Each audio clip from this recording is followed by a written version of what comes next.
It's RyceTV! What up, YouTube? My name is Cherise. Welcome to RyceTV. Glad that you're here. Today, we are doing a Wonder Woman podcast.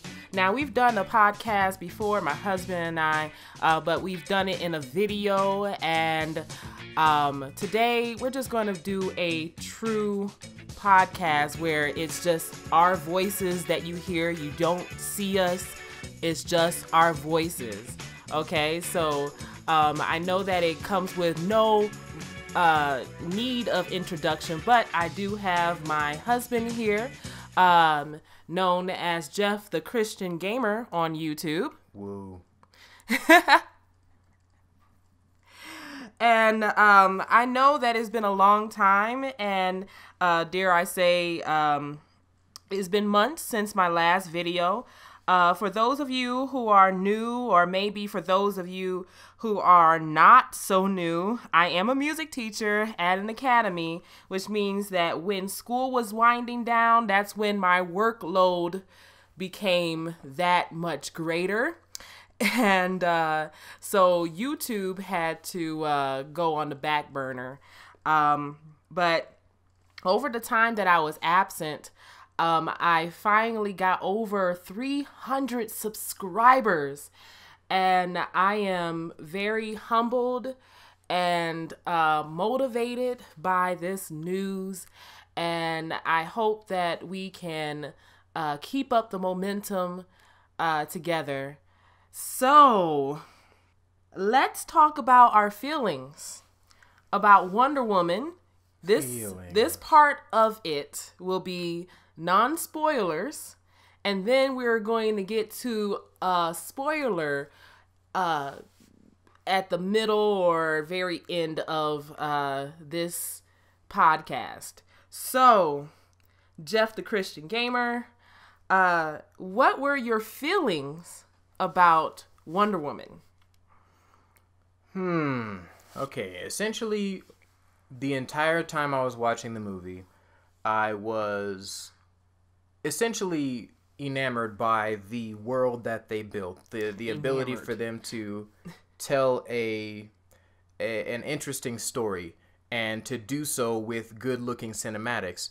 I was less than thrilled, however, with the way that they did their fight scenes and things of that nature. It was really, really hard to tell what was going on. Let's see.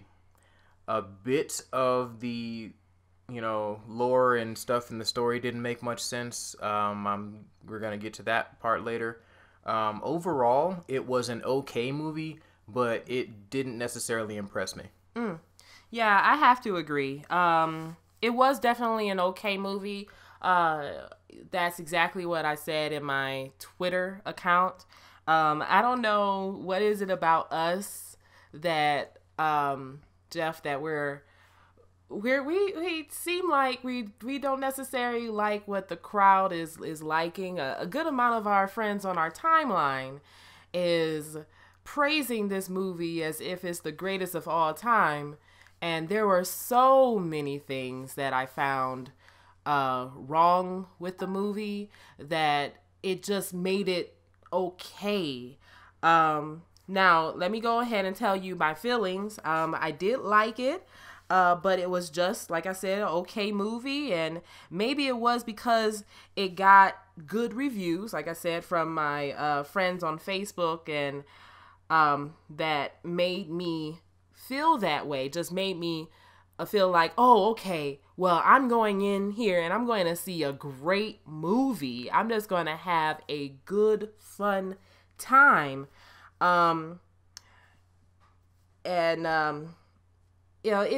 It disappointed me in that respect. This movie made me laugh and it made me cry because it had a lot of heart to it. But for everything that this movie did great, it followed it up with something just, lack of better words, just wrong. Like if I were to grade this movie, I would give it somewhere like a C- or a C+.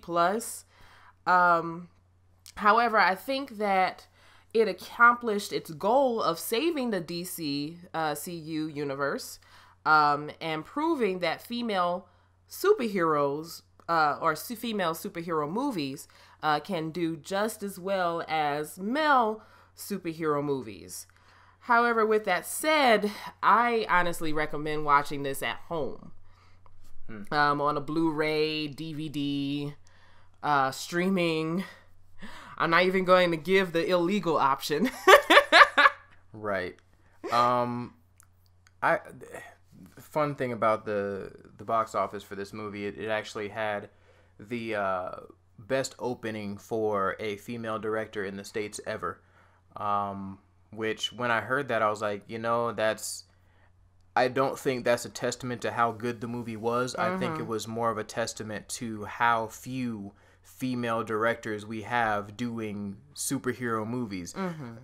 Moreover, I've never seen a female superhero movie that was even decent.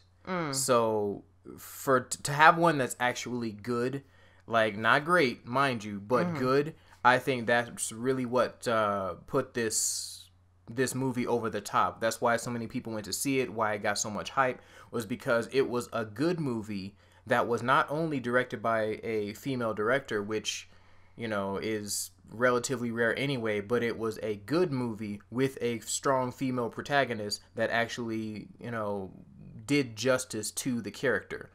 On that note, the way that they decided to develop her as a character was, it felt sluggish to me. Like, it could have been more crisp than what it was. Yeah, it could have. And that's something I want to get into when it comes to the spoilers.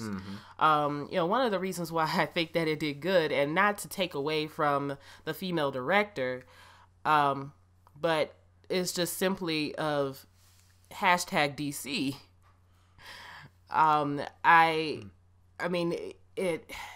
We are in this trend where it's all about superhero movies, and we're going out to see them because they are a universe. Now I'm not really speaking everything for myself, because I clearly missed what's his name, Captain America, because I don't know, Captain America didn't impress me to go out and see it. And when the little Which bit I Captain got to America? Both. Okay. and it was just, it's Captain America, that really corny superhero that I knew about. Funny enough, I didn't know about Iron Man when it first came out. I never heard of Iron Man before, or maybe, I take that back. I did, but I didn't know I did. And when I first saw Iron Man, I was like, oh, this is awesome. But when I first saw Captain America, I tried. I actually did. I sat down and watched the TV and tried to watch Captain America, and it bored me to death. So, so it's like, and even with Civil War, that those Captain America beats did try to seep its way in there. Yeah, those little undertones that kind of made you like, like, see, here's my thing. Iron Man's there. Iron Man.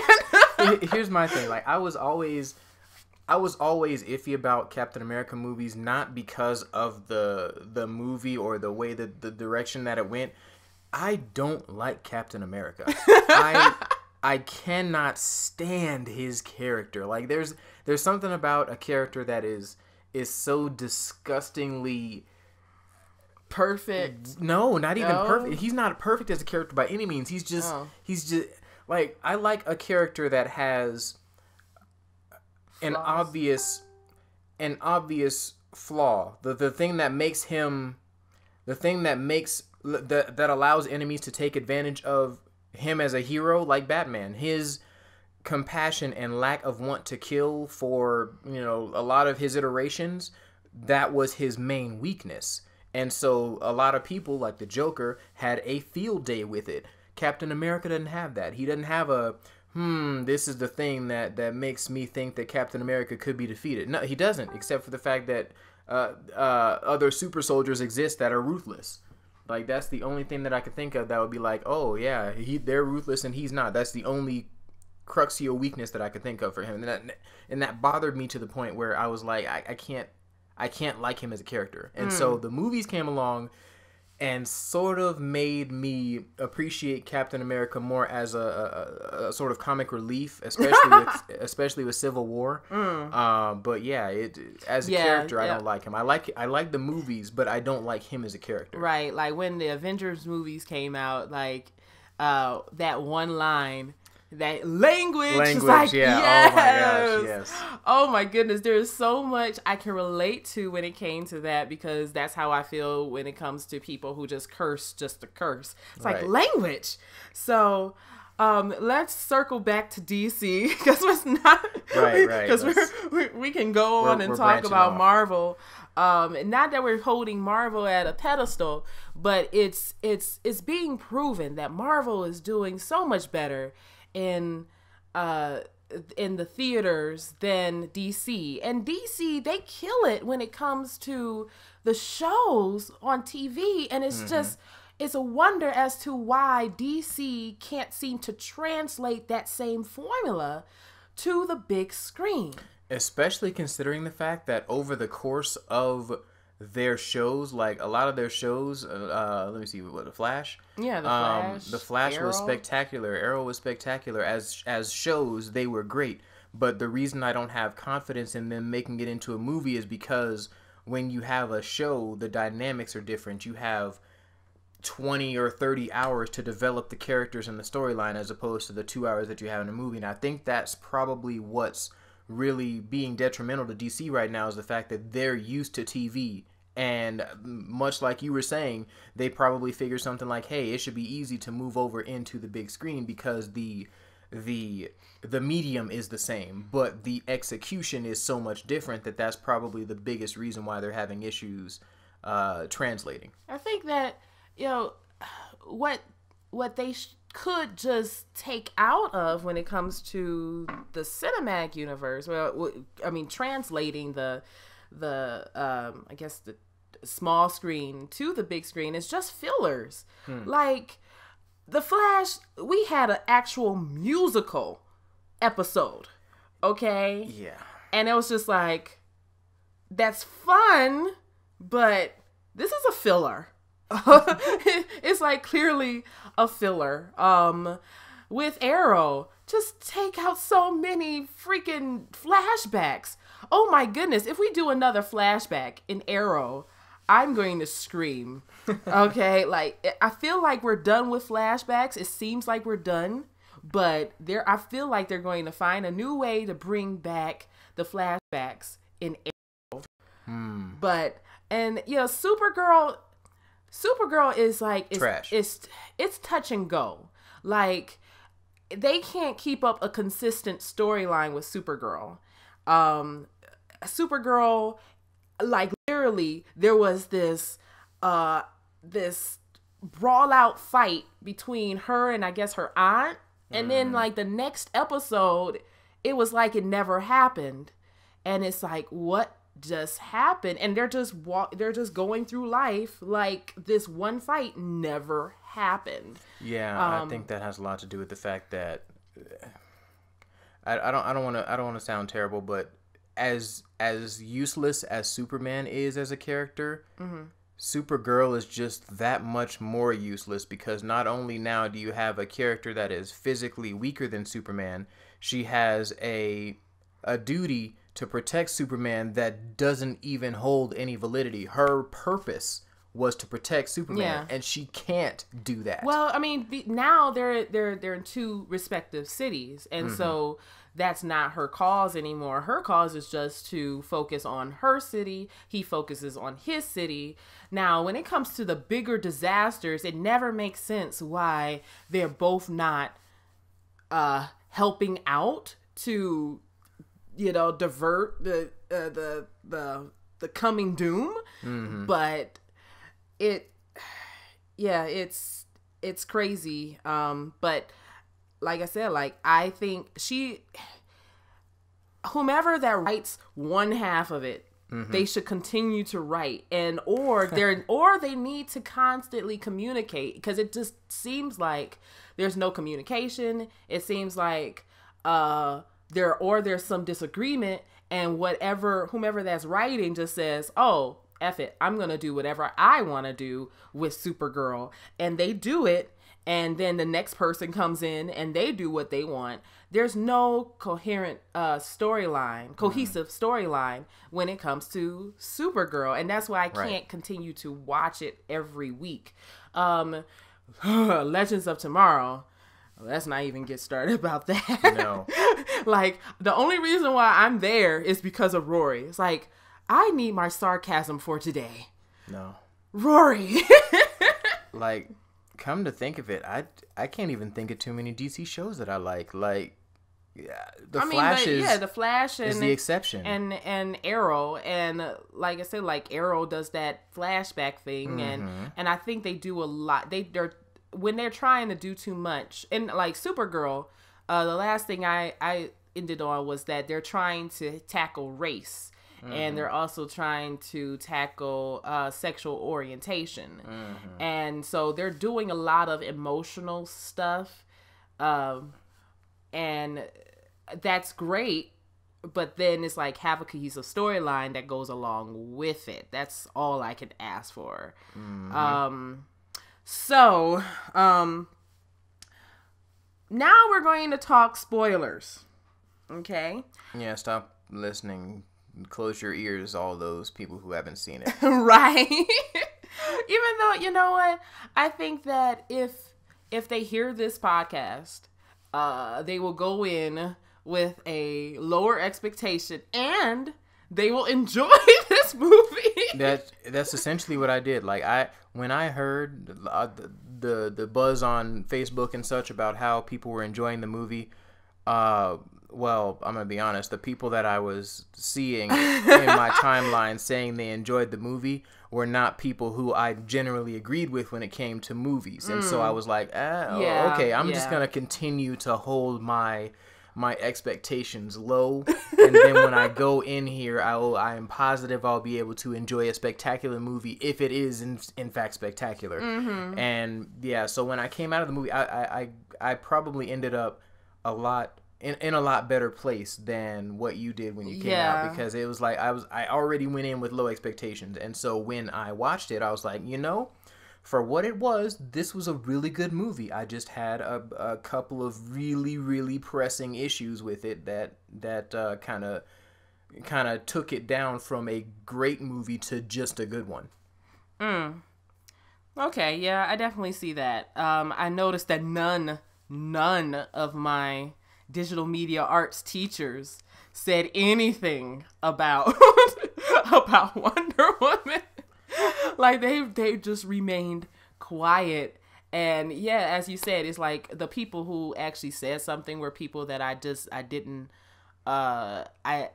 agree with wholeheartedly about DC movies, or about movies in general. Different movie tastes. And but like, for the whole fact that they knew that Suicide Squad was trash, then I'm like, okay, well, maybe this movie is not trash, which it wasn't, but it wasn't as great as they said it was.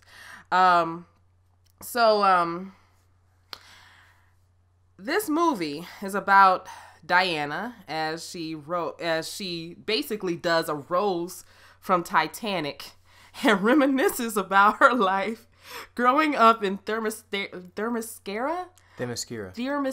Oh my goodness. That is such like a tongue twister to me. Yeah, I understand. Like, yeah, I didn't even know how to say it until I actually heard in the Wonder Woman show somebody say Themyscira. I was like, oh. Yeah, right.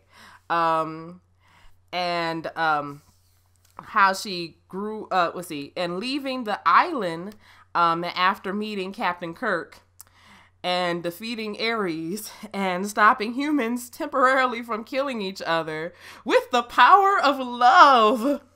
Oh my God, I hated that part. Yes, Wonder Woman ended very similar to the Sailor Moon anime. It was literally verbatim Sailor Moon anime, except for the fact that she beat the living snot out of that guy. Yes. That's the only difference. Yes. At the end, she still went Sailor Moon with it. She's like, I'm going to beat your face in. And then we have to love everyone so this doesn't happen again.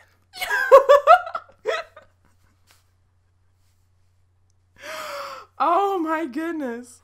Yeah, like it was just it gave me the same unsatisfied taste that Sailor Moon gave me. Even though she beat the guy up, I had like that same taste in my mouth. Like, really, Sailor Moon? We went through how many years together, and this is how you treat me? This is how you treat me? Didn't she end up killing one of the bad guys? I'm pretty sure she killed somebody. She did a Batman. Yeah. Like, for her to be like, no, humans are neither good or evil, and let me kill all the Germans. She went freaking Super Saiyan. Exactly. She got this girl goes. They mixed Dragon Ball Z and Sailor Moon. They said, okay, I'm gonna go Super Saiyan now. Hoo-ah! Blow all these dudes out of the water. You know they're dead. There's no way. There's no way they're coming back. It's Wonder Woman's teacher got knocked on her butt. She defeated a god with his power. There's no way they aren't dead right now. And so she kills all these people, including the guy, the Ares. And she says, now love and peace and happiness are the way to go. I had a... Okay, that among all of the things that I found issue with in this movie, that dichotomy, while funny, was still very hypocritical, and it bothered me a bit. It was, I mean, okay, I will admit that the ending was very logical. It was almost like Jessica Jones. Okay. Like Jessica Jones at the very end of season 1, she acted like she was under the spell. Oh my goodness, I can't think of old dude's name. But she acted like she was under his spell. And then in acting like she got close enough to kill him. Mm-hmm.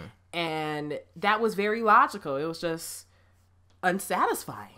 Right. See, that's my thing though. Like, that ending would have been very satisfying to me because it would have finally gone away from the tropes of normal superhero movies. Instead of playing the card that is most efficient and the one that makes the most sense to do, the one that'll keep people from dying, you go ahead and you want to fight this guy straight out and let him take a hostage. And no, you don't do that. You know what? Like, I hate it when, and we talk about Dragon Ball Z, but it's like she basically did a Gohan. She got very emotional, and then that's when her powers surfaced, and Captain Kirk didn't have to die.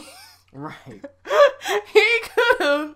All she had to do was just send a beam to that thing. Like, let the Germans pilot that plane that had that toxin in it, and then, you know, shoot a beam at it. Everybody could have lived. It's just, I mean, I know convenient plot twists are convenient, but, or even better, Captain Kirk could have gone into a tank, let the Germans do their thing, fly that plane, and shoot it down. See, the issue with that was they were afraid of the fallout, because this stuff gets everywhere on everything, and so if you had it too close to the ground, it would have just spread over the earth, like, you know. Right, but if they're going to, the Germans were going to fly it up in the air anyway. Right, but they weren't going to fly it up as high as he did. I guess. Anyway, so yeah, the whole thing that humans are bad, but they are also good, and you need love to bring that good out and defeat the bad. However, good and bad is whatever you believe it to be. Yeah, she did all sorts of So let's kill the Germans because their good is not what I believe good to be. That was her logic. Like, literally, like, oh my God, the more I talk about this movie, the more I want to say, F you, movie. Yeah. One of the things that I noticed, like at the beginning of the movie, and part of the reason why I knew that the sword wasn't going to work was because normally when the thing that's going to kill the bad guy is a sword or some sort of object or something like that, they will go through an entire origin story of not only the person using the weapon, but the weapon itself. They will show it being forged. They'll show people, like Lord of the Rings. Yeah, exactly, like Lord of the Rings. They exactly what they did. Like they'll show it being forged. They'll tell the origin story. They'll give you what metal it's made out of, how amazing this metal is, and how great. They didn't do any of that, and so I was like, that's a little weird. And so when he stopped the blade and burnt it with his hand, I was like, okay, that makes sense. Yeah, exactly. Like, they didn't really give much, but that's one of the things that we were talking about with that whole Zeus backstory. It was just like, as they were telling the story, they ended the story, and it was just like, so where did Diana come into play if Zeus was dead technically before she was even born? Or he lost power technically before she was born. That was my thing. They did a horrible job of explaining it, but from what I understood of what they were saying in the movie, essentially what was going on was you had the issue, the tension between Zeus and Ares and all that kind of stuff started to escalate. And when that escalation started, Zeus probably said something to the effect of, yeah, I ain't going to be able to convince this dude. I'm going to have to do something about it. And so he decided that he was going to give the Earth's guardians anyway some weapon to fight against Ares when he undoubtedly comes back, because Zeus knew that the god of war, was going to be rough for him to take down. So he went and did the thing with the Wonder Woman, the clay, and sculpted blue Wonder Woman. And then... That's how Wonder Woman was made. Blah, blah, blah. Yeah, exactly. Yeah. Blah, blah, blah. Okay. Yeah. With the word of blah, blah, blah. No. Have Wonder Woman. Blah, blah, blah. It sounds like Dracula giving him. I want to suck your blood. So Dracula is actually Zeus? Yeah, Zeus is Dracula. Oh, okay. Nobody knew that. Oh, okay. You heard it here first. Yes. But yeah, no, he did all of that, and then he went to go fight Ares and strike him down as best he could. That's, from what I understood, is what happened. Now, I could be completely wrong, because, again, those points were very chopped and screwed and could have been put together in any configuration, but that's the way I understood it. Yeah, exactly. This movie had the same problem as all the DC CU movies thus far. Even though it did better, it just still had a problem with a cohesive storyline.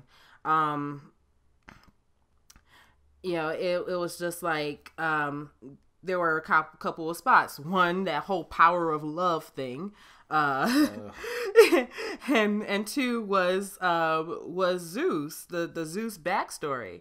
And then now we have, Diana, and it seems like her lore for the umpteenth time has changed a bit, or more so her powers have changed. And I know it basically comes down to logic. Like, logically, she is a goddess. She was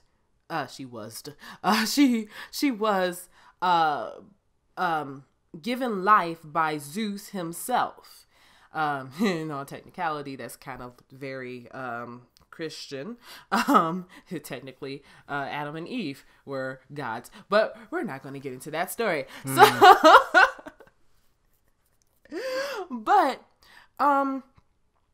the thing is, there are no gods or goddesses that are made the way that she was. Like, if you go back into Greek lore, everybody was actually, like, Zeus actually conceived relations. Yeah, exactly. He had relations with the woman There was no, okay, let me go ahead and give life into this pile of clay here.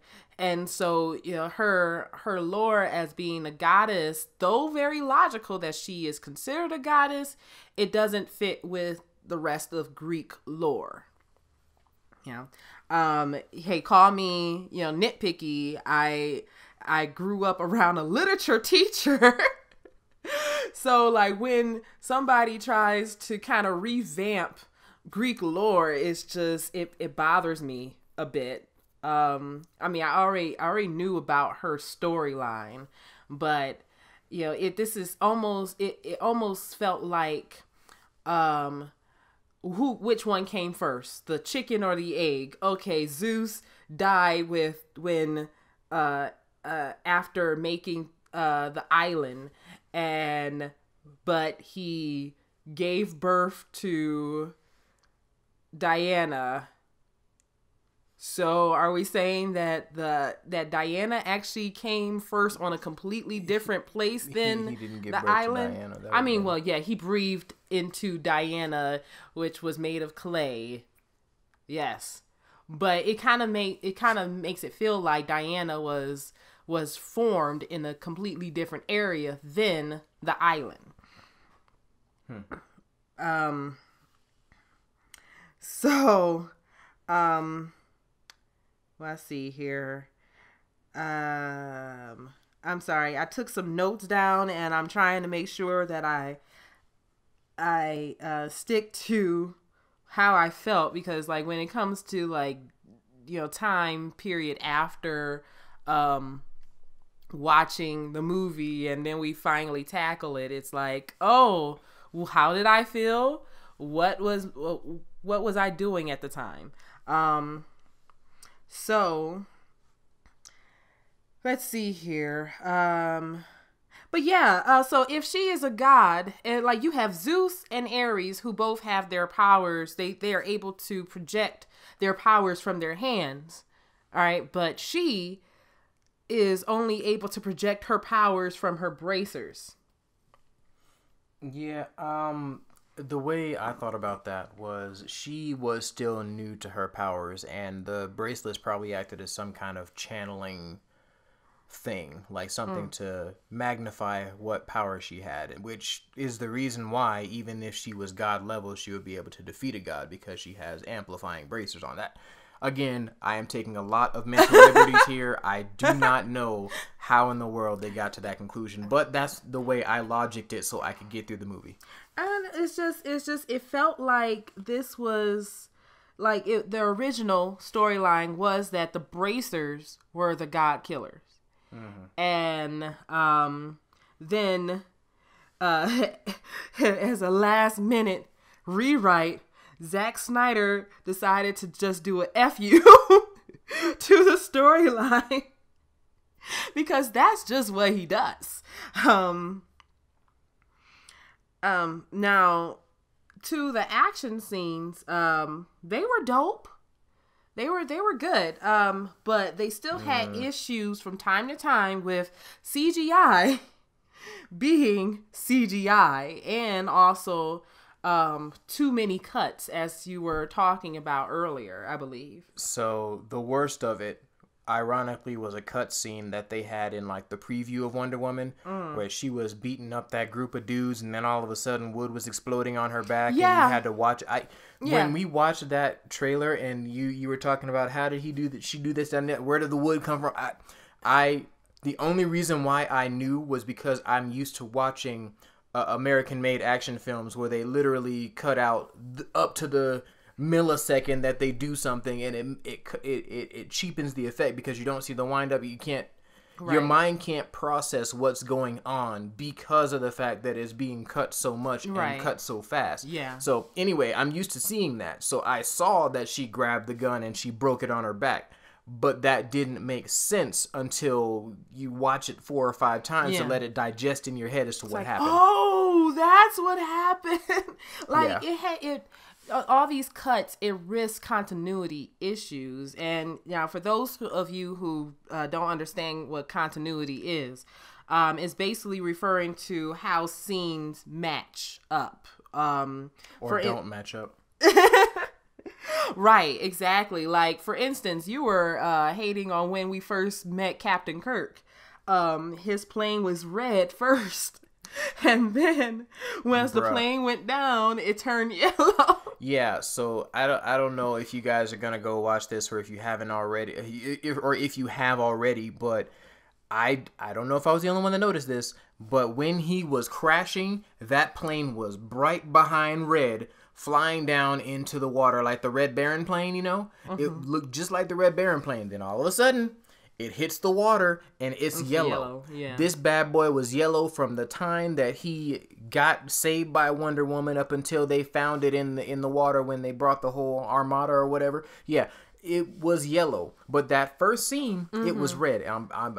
I could not.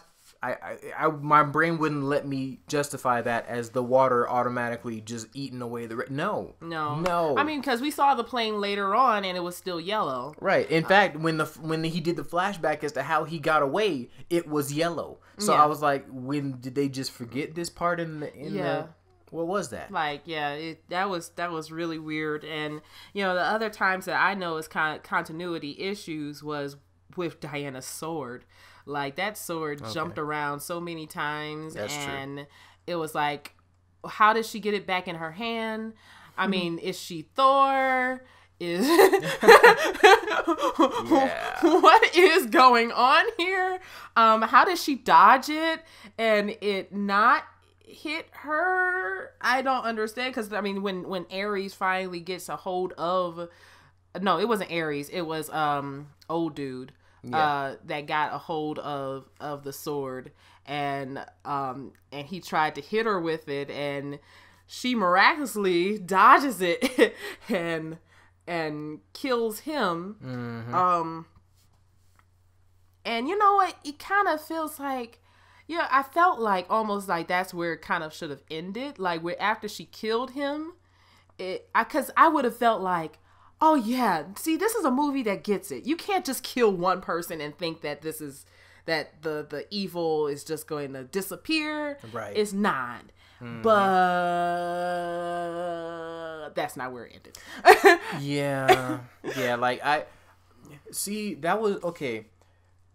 This was one of the points in the movie that almost made it great. When she realized that her crusade to destroy one person was not going to be the thing that was going to be the end all be all of that scenario, of that situation, I was like, oh my goodness, this is amazing. Yeah. Because they took the normal superhero trope and turned it upside down. Yes, like, nobody knew that was going to happen, because he was evil as crap, and that little medicine garbage, the super soldier medicine that she gave him, I was thinking, you know what, if he's not Ares, then something's wrong here. And so when she killed him, I was like, okay. And the story didn't end. I'm like, where's the credits? Right. They didn't do the superhero thing, the normal superhero thing. I was like, me personally, I was at that point, I wanted to stand up and cheer. Like, yes, you did this right. Right. And then it kept going. I mean, because I would have liked her to just figure it out. Okay, yeah, evil doesn't. I mean, that's basically the conclusion that she came to. Yeah, she came to that conclusion anyway. But like, for her to kill the guy, and then there'll still be, humans are still against each other. Then I would have liked her to go ahead and stop the quote unquote evil humans at that point. But that's not where it ended. And we had to have this big finale of basically distraction. Like, basically we had a sleight of hand situation, which I adored to a point. Like, to have Professor Lupin as the bad baddie.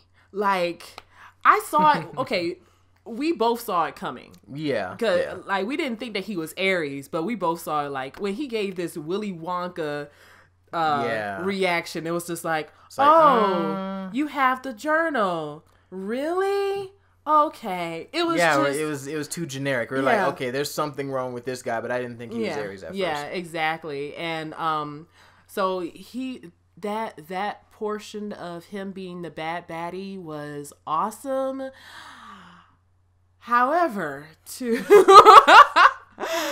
when going to the backstory of him being a god, you cannot convince me that Professor Lupin has that body. Number one. I was man, shoot, when they showed him down in that cave and they had that top down view of him and his muscles are rippling and he's looking up like I've been deceived or some kind of guy. Yeah. I was like, dude, that ain't you, bro. No, that ain't. That is CG to the 10th degree. How dare you? At least make it look believable. Exactly. At least make it look believable. How dare you try to make me think that this old wiry dude was once the Hulk? You know? I know, right? And it's just like, and then he still had that bloody mustache. Yeah. And it's like that. I mean, okay, mustache with a beard, that's godlike. Right. Okay. Right. But just a mustache? Yeah, that was just completely that. lame. Yeah, exactly. That was like so English. Like, dude, could you think? Can we not be English in a Greek world? Come on. Hey man, you gotta. They had to get it from somewhere. Oh my goodness, I was just. Like, that backstory just took me out of his character so hard. Right. And then now going back, I mean, even with the mustache, like, his transformation back into Ares. I enjoyed that he did not, that all of a sudden, he still looked basically the same. He was just taller. Right. And had armor. That's one thing I actually appreciate about that, because normally when people do transformations, they look like a completely different person, right, than who they really were. I.e., Johnny Depp's character in the latest Harry Potter movie that will not be named. It was just like, oh, that makes sense. But let's go back to Captain Kirk and please do forgive me for calling him Captain Kirk. But I'm sorry. That's who he is. Like Chris was completely Captain Kirk in this movie. It was just, let's put Captain Kirk in the DC universe, pretty much, which has been done if you look at the comics. But it was just, he was his Captain Kirk character in this movie. He even had his freaking motorcycle. It's like, yeah, he did. It's like he has it in his contract, must have motorcycle. I mean, hey, that's not a bad portion of the contract. I totally rock it. You would. But yeah, like he was essentially Captain Kirk, and I'm hoping that doesn't become a thing for him. Like, he is Captain Kirk in all his movies. Like, yeah, at least when. Okay, I mean, first of all, one thing. I mean, Johnny Depp is Johnny Depp in all his movies. See, and then we have I almost call him Tony Stark, but we have. We have Robert Downey Jr., who is Robert Downey Jr. in his movies or in all his shows. But see, my thing is, when the movie fits that character, it works well. Like, for the most part, all of Johnny Depp's movies centered around him being an oddball. Mm-hmm. And the oddball that he was made sense in the respect of the movie. Mm-hmm. But the Captain Kirk persona as a spy didn't necessarily work for me. Yeah. And then, like, there were times that he really felt like Chris Pratt, the dude from from Guardians. It was just, he's the Star-Lord of this universe, and then he died. and even then, I can't say Star-Lord is stealthy. You've never he's not a spy. He's not. So yeah, it in the context of the movie, his character didn't make much sense. Right. And the thing is, I've never really paid attention to his character before, or his his acting before Star Trek, but it just seems like this is his norm. He's the smart ass in everything. He's the smart ass with a heart. Right. You know, and but let's see here.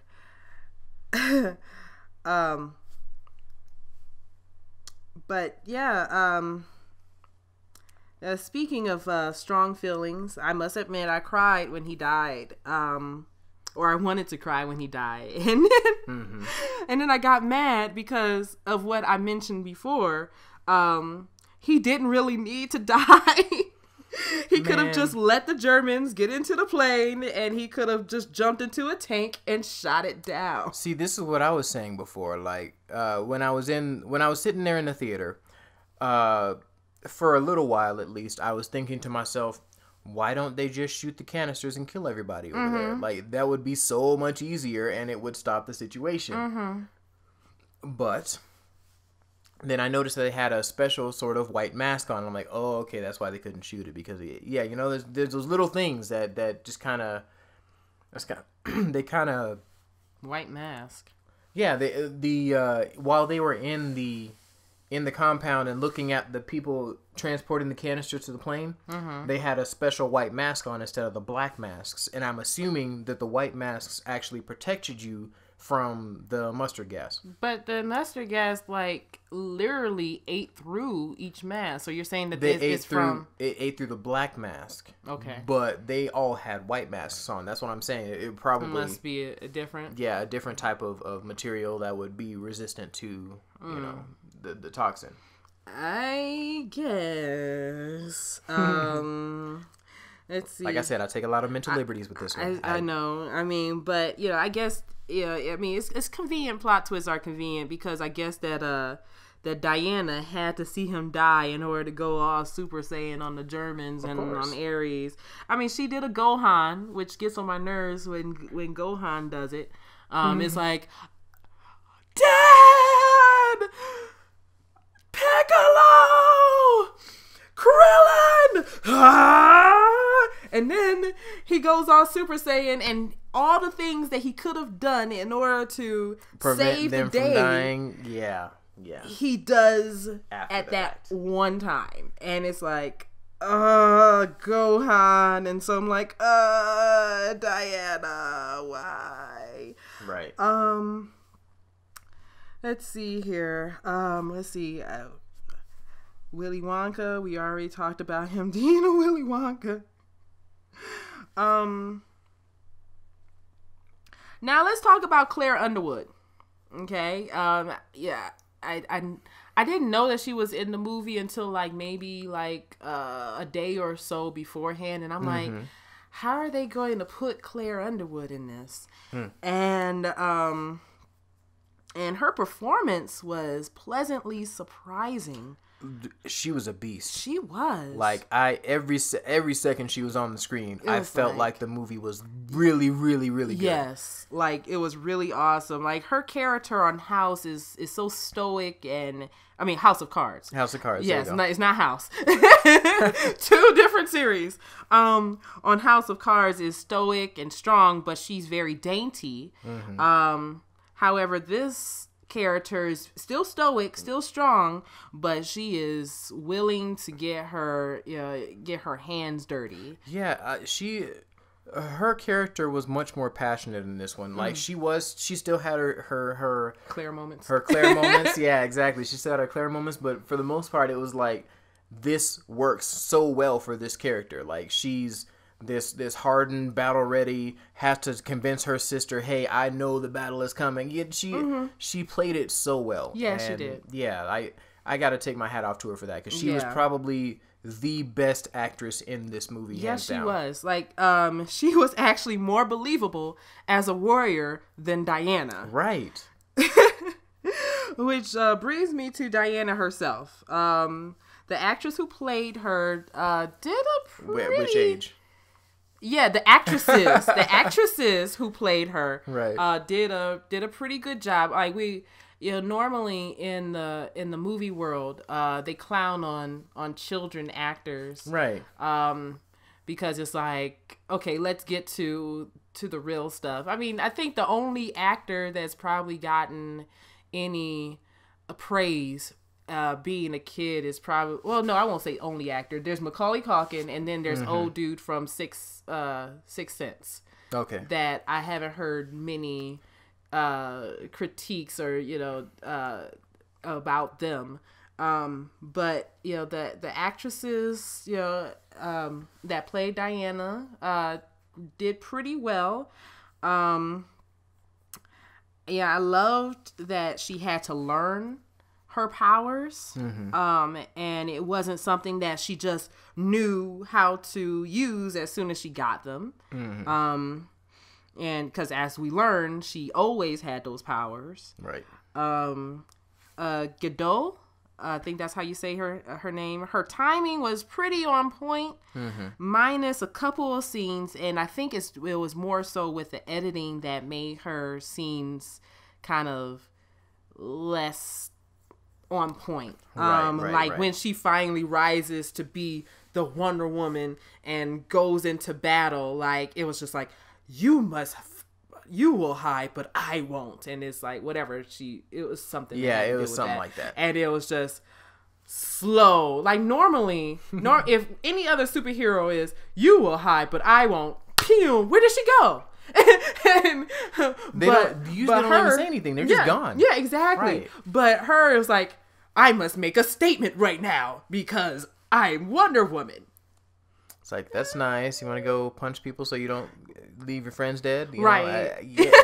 Yeah. So it's one of the highlights to me was the youngest actress that played Diana. It was, she was so cute. She was so darn cute. And her little cheeks are so fat. You wanted to pinch your cheeks. And it was just like, where did those cheeks go to when she became an adult? Because I haven't lost my cheeks at all. Right. The messed up part about it is, I thought her job of acting was almost better than her teenage self. Oh, yeah. Yeah, because I was like, teenage self, you're a little... teenage self was just a filler. I understand literally, that. It was just like, she was just there and gone.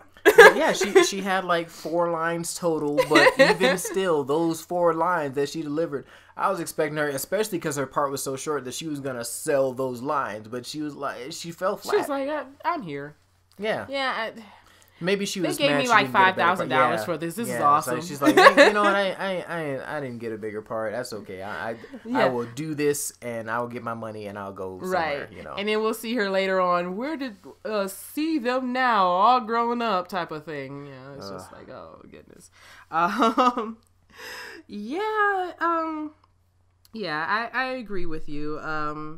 Another part where it was definitely Godot being slow on her timing was the bar scene where she where the dude was about to hit the other dude and she stopped him and it was just like, oh, this is the slowest stop I've ever seen in life. Yeah. And I love the delivery of other dude. I suck at these names, but I mean, they were really that lasting characters. But for him to say, I don't know if I was like, no, he's like, I'm both aroused and scared. Oh yeah, scared and aroused. Bruh, it was like, that delivery was awesome. Like, it was. Yes. I was like, man, you just literally saved that scene. You saved the scene. It was. I appreciated the fact that the entirety of the movie had a lot of little extra characters that didn't hold down the movie. Like there were a couple of parts where they were kind of chugged it a bit, but they never actually said, okay, these side characters need to go somewhere, you know? Right, exactly. It wasn't like it was like Pirates of the Caribbean 1 through 3 and not 4. Where we didn't have all the side characters that actually added to the film, right? And we weren't so focused on Johnny Depp himself. Mm-hmm.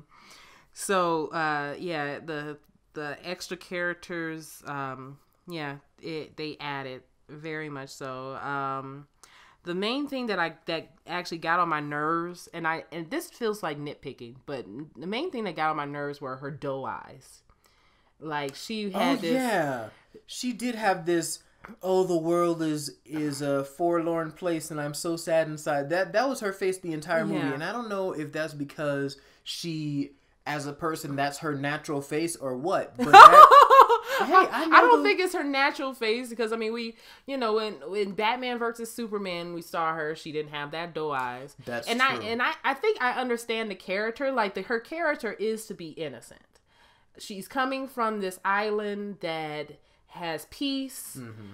I mean, they know of war, but they've never experienced it. Right, they trained for war their whole lives. Yeah, and so she's coming into this new world, and it's almost like, Ariel. She has these eyes throughout most of the movie, except for that one scene when you know that they're doing Bomb Shigga Wow Wow, and it's like, oh, she knew how to say "come here" with her eyes. Yeah, she read all 12 books. Of course, she would know how. I know, right? He's like, oh, 12 books, huh? Like, oh, well, about that. Oh, okay. Yeah. And so, I mean, the thing is, it got on, like, these innocent eyes. I understand the innocent eyes, but people didn't like it when 13 from House did it in Tron Legacy. Well, that's because she did a terrible job at it. There's a difference there. Oh, okay. All right. I'm just saying, like, why are we going to just replicate something that didn't work in one movie? Well, see, the thing about Tron, the thing about Tron was, it wasn't just the fact that her character had very innocent eyes at all times. It was the fact that she was stoic to the point where her character didn't feel like a character. She just felt like a robot. And I will admit that they're in a world of a bunch of robots and the and digital codes, but the point of the matter was she was supposed to be the most human computer code, and she still didn't even manage that. She was more robot than human. And yeah, I think that's what really was the crux there, is that she played more robot than she did human, and she was supposed to be the other way around. Right. So another gripe I have, which is for every film that does flashbacks, is how do you know what other people said when you weren't around? Yeah, no, ooh, don't get me started. I hate that. There were the 2 flashbacks, I believe, where they were like, they were talking and they were jiving, and okay, I understand because this is this person's flashback, and then all of a sudden they jump across to another area of the battlefield or another part of the world, and then all of a sudden they're recounting what they said, and it's like, beyond the fact that they absolutely had to in order to fill in the story, because they for some reason refused to actually have them act out the scenes as if it wasn't a flashback, there is no reason why this person should know. Right. And it bothered the bejesus out of me. Yeah, it was like, how do you know the conversation that your mother and your sister had? Right. If you knew that conversation, then you would have known that you are more than just an Amazon. You are a goddess. Exactly. I guess in this case. So why would you even, how does that conversation even come into the equation? Yeah. Yeah, and so I mean, it could be just nitpicking, but that's one thing that always got on my nerves, and I know that movies or shows aren't going to stop this trend. I mean, oh my goodness, Arrow is notorious for it. So I know I'm just wasting my breath. So, Wonder Woman, did you see it? Are you going to see it? Let's talk nerdy about it below. And subscribe if you haven't subscribed, and I'll see you later.